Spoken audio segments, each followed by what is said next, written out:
We are all here tonight to celebrate one of the truly exceptional artistic careers of this century. Tonight we shall see on these screens here how Lillian Gish earned the title First Lady of the American Screen, as we celebrate a career that spans the entire history of motion pictures in this country. One measure of Miss Gish's importance to movie makers today can be seen in the committee of actresses who are serving as sponsors of tonight's event and who await our honoree at her table. Ladies and gentlemen, Miss Sally Field, Jessica Lange, Jeanne Moreau,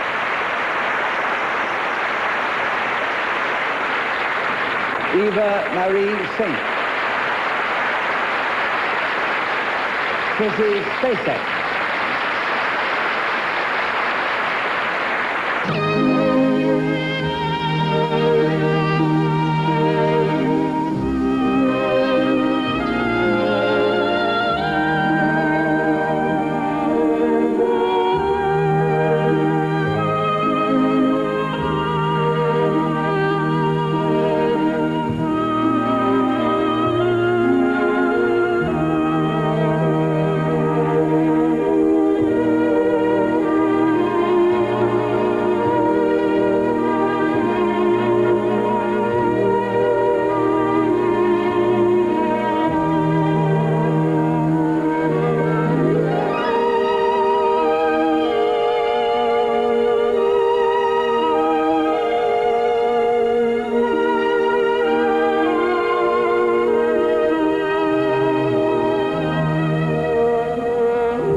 ladies and gentlemen, Miss Lillian Gish.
And tonight, in honoring her, we have the unique opportunity to add one more phrase to that litany of honor. She was there at the birth of an art form. Now, I myself come here with very special feelings. I'm a kind of emissary, a link, if you like, from those pioneers who were with you, Lillian, at the very beginning. My father, my stepmother, Mary Pickford, Charlie Chaplin, and all those others whom you refer to as those charming ghosts. And most of all, I am here as one of the countless millions who has laughed with Lillian Gish, cried with her, sighed with her, fretted and feared for her, and fell in love forever with her luminous image on screen. Lillian Gish has done everything that any actress can do. She has given great performances in every dramatic medium yet invented. Silent movies, talkies, theater, radio, and television. She has touched our hearts, brightened our eyes, and ennobled our minds. Lillian's life has been a grand adventure. Now let's start with her beginnings, before the turn of the century, when both she and the movies were born.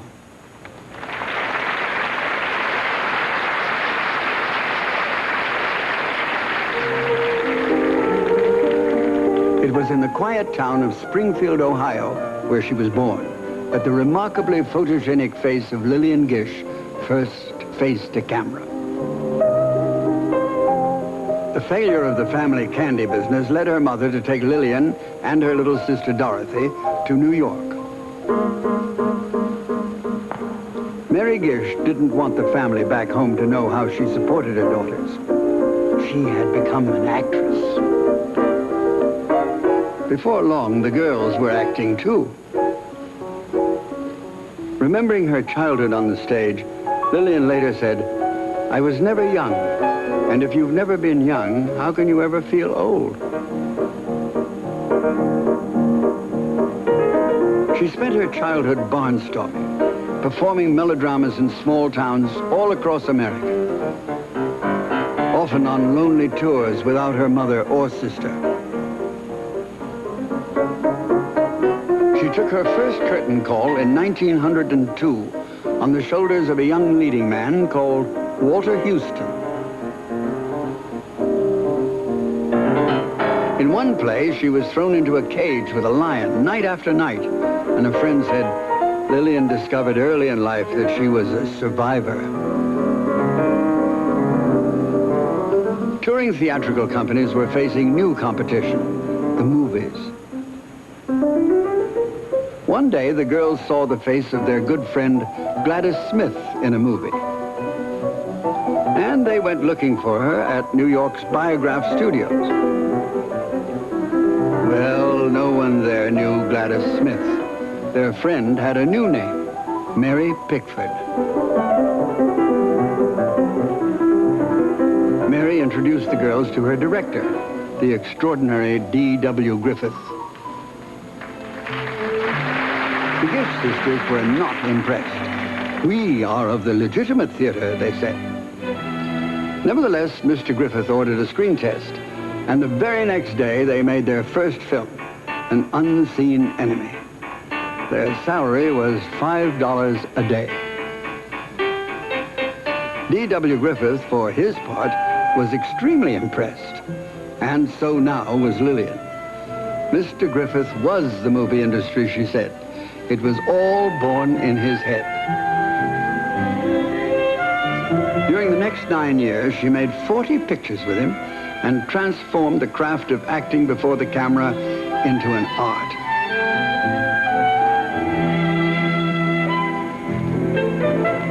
The teenager who had come reluctantly to the movies was now a leading lady.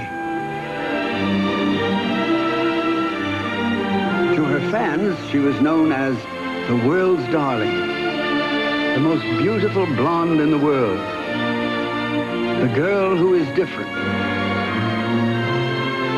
To Mr. Griffith, Lillian Gish was simply the best actress I know.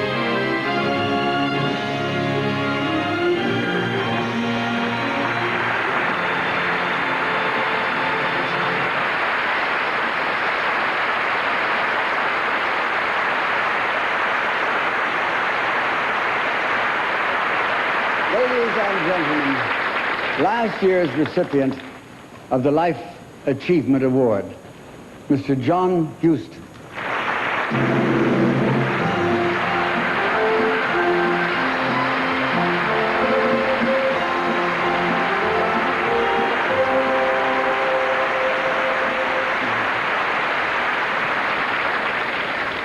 It was the climax at the end of the second act. The villain had set the child down on a keg of dynamite and had lit the fuse.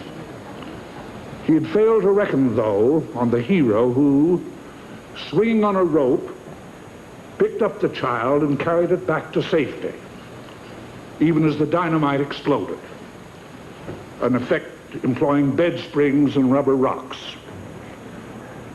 The year was 1902.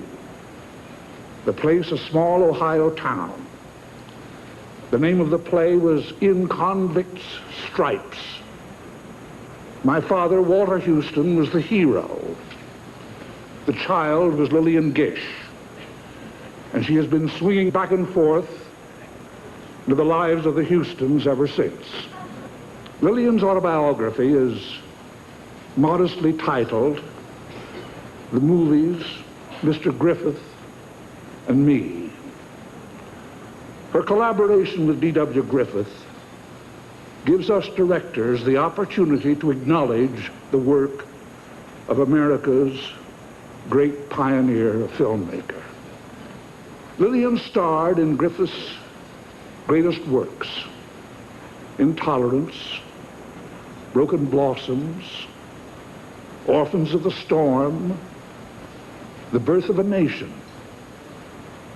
We have come to think of a silent film as a scratched print with the characters moving too jerkily fast to the tune of a clinking piano.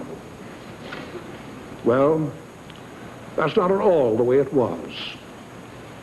Silent films were majestic and thrilling, as we shall soon see.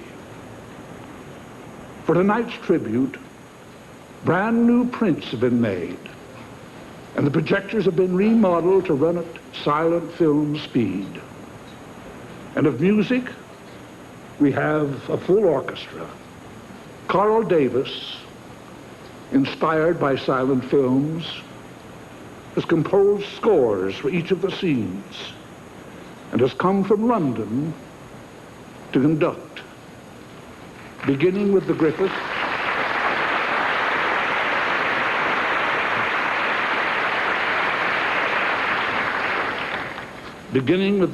Gish landmark, The Birth of a Nation. Are you ready, maestro? Roll them.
is a French classic directed by Francois Truffaut called Jules and Jim. And the star of that film is one of the world's finest actresses. And she's also a director who has just finished making a documentary on Lillian Gish, Miss Jeanne Moreau.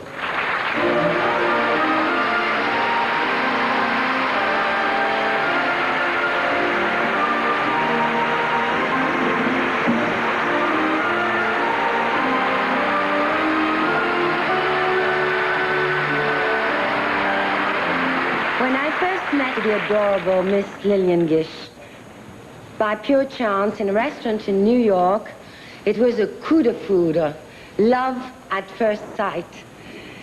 She made me discover that it's not only important to be a great actress, but it is as important to be a great person. And Miss Lillian is both. What is incredible about her is that though she belongs to a world where everything was simpler, good was good and bad was bad, she is tolerant and loving of all kinds of people. From her knowledge of human beings, she draws her characters. And she has an unquenchable curiosity. She's never bored. She enjoys every moment of her life, and she doesn't stop working. Work to her is play. To me, she is the symbol of the eternal youth of America. Her energy, her optimism, her pioneer spirit, that's what keeps her young. She feels that to be happy, one has to live equally in the body, the mind, and the spirit. All three are perfectly balanced in Miss Lillian. Her body is a rare combination of grace and strength. She has the discipline of an athlete, the control of a dancer, and her concentration is fantastic. She used to hang a mirror by the side of the camera while rehearsing a close-up so she could study her expressions, and she discovered that she only had to use her eyes. In silent movie acting, that was especially important. You don't expect words. There's only the eyes, the face, and ripples under the skin of something deep, deep inside, that unexplainable thing that comes from the soul. To show you what I mean, we'll look at a scene from one of her silent classics, Mr. D.W. Griffith's Orphans of the Storm. Lillian and Dorothy Gish are French sisters separated during the Revolution. Dorothy is blind, and she has been forced to beg in the streets. One day, Lillian, who has been searching desperately for Dorothy, thinks she hears her sister's voice.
said recently of a young actress that she evokes the image of American women of generations past, feminine, even fragile looking, but strong-willed and resilient.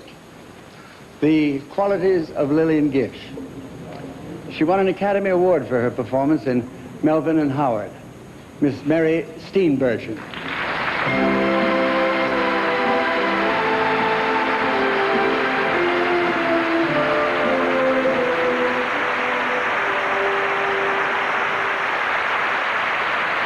Several years ago, I went to see a movie that the American Film Institute was showing here in Los Angeles.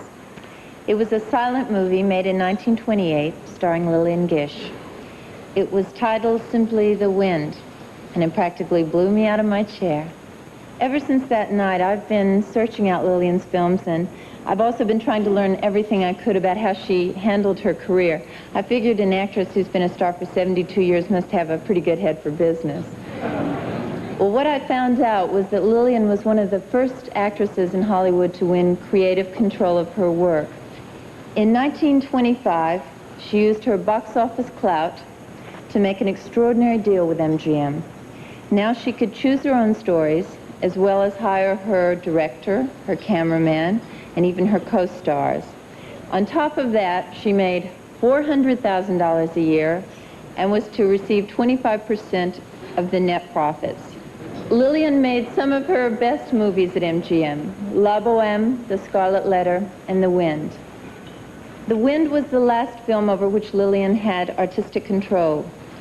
When the shooting was finished, the studio recut the film and insisted upon a happy ending. Not long after that, Lillian and Hollywood went their separate ways. But today, 56 years after it was produced, The Wind is considered one of the classic American films. In the last part of the picture, Lillian's husband has left her alone in their cabin, and another man has attacked her during the night. These scenes begin the following morning.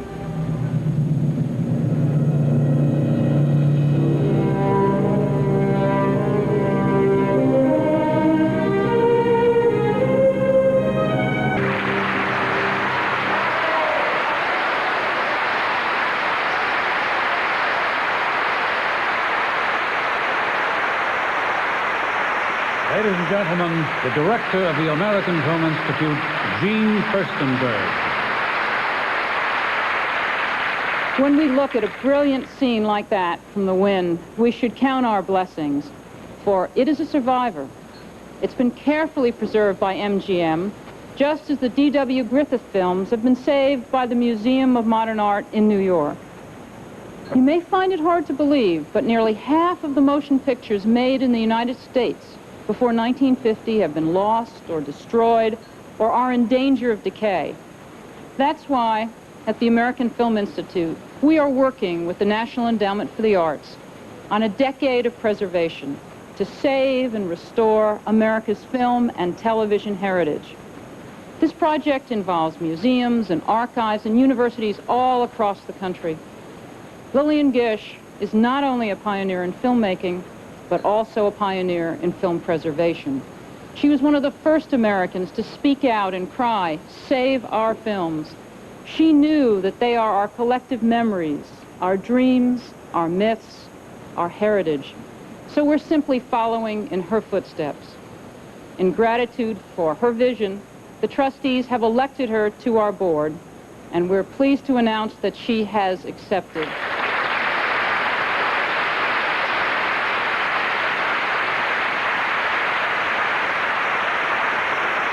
Ms. Gish, we thank you.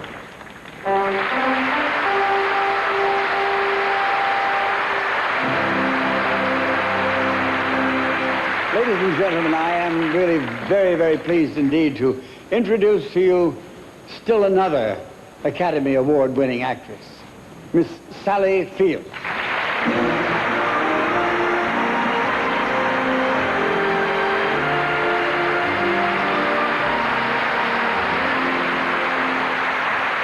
Miss Gish, I am here tonight, as we all are, to thank you for bringing such dignity and respect to our profession and for helping to make it today the profession that I love so much. you did this with hard work and dedication and commitment. When I think of you lying in a flimsy dress on a frozen river for 3 weeks during a blizzard, and that it was your idea that your hair and your hand trail in the water, and that to this day, 64 years later, if you're out in the cold for very long, your hand aches. That's dedication. I recently found something that you said, and I wished I found it a long time ago, but I have it now. You said, "The things necessary in my profession are these: taste, talent, and tenacity." You are an inspiration, and I thank you very much.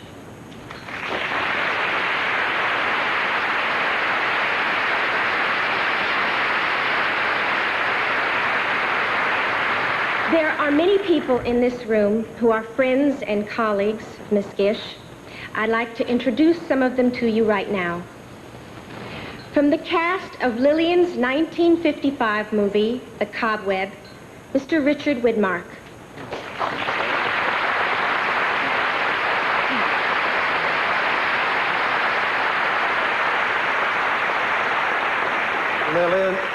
Lillian, I just want to tell you that it's a great privilege to be with you tonight and to be a part, in a very, very small way, a part of your great career.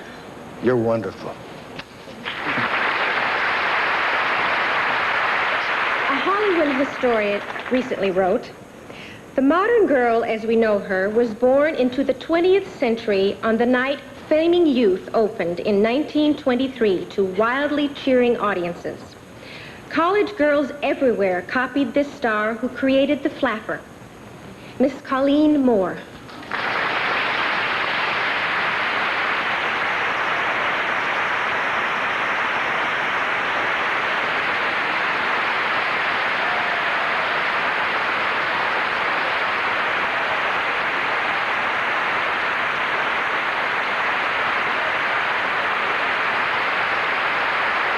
To tell you something about Lillian that I bet you don't know. In the 20s, the real femme fatale in Hollywood was Miss Lillian Gish. There wasn't an actor, a director, or a writer who ever worked with her who didn't fall madly in love with her and want to marry her. Oh, and that doesn't include 3 of the most important and richest businessmen in America. I wanted to find out what this power was that she possessed. So I went to Irving Thalberg and King Vidor and asked them what was the magic of Lillian Gish. And they said, "She is unobtainable." And unobtainable she was. And years later, I found out what the secret of Lillian Gish really is. She has a rare and a marvelous gift for friendship. And I'm very proud to be able to say Lillian Gish is my friend.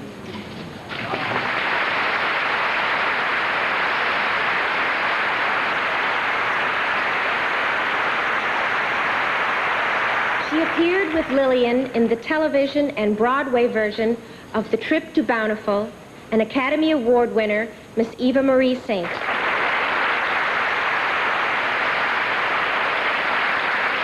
Thank you. I remember doing Trip to Bountiful. It happened to be my first play on Broadway. And well, about a week following the opening, all of a sudden I heard this thunderous applause, and I thought, as I walked off stage, what have I done? Listen to that applause out there. Well, I didn't know what I'd done differently. And the second night, the same applause, and I still couldn't imagine. So I asked the stage manager, I said, "What am I doing differently? It's such a wonderful feeling when I leave the stage." He said, "It's nothing what you're doing. It's Miss Gish." I said, "Well, what is she doing?" He said, "Well, when you leave the stage, Miss Gish waves goodbye to you, and she raises her hand, she puts her back to the audience, and she holds her hand for several seconds, and the audience just goes with that and goes off the stage with you, really." Now, how about that?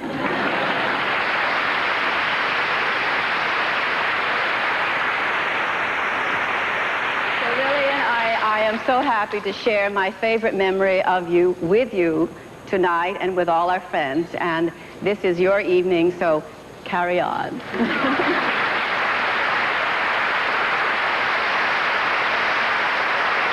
Just 2 months ago, he starred with Lillian in a television movie, Hobson's Choice, Mr. Richard Thomas.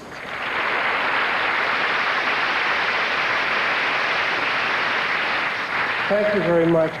I must say that with all of her extensive knowledge about the art of film and filmmaking, it's not surprising that Lillian Gish probably knows more about how she should be photographed than anyone else does. And I won't soon forget the first day on the set when we were all anxiously awaiting her arrival, filled with excitement, and the lights were rigged and the camera had been set at a dramatically low angle. And sure enough, she entered beautifully, and there was the expected reverential hush, and she looked around the room, smiling graciously to put all of us at ease. But when her eyes fell on the low camera angle, I could see the smiles slowly wilt and fall away. And she said, "Oh no, you haven't put it way down there, have you?" And she made her famous reply and comment on low camera angles in general.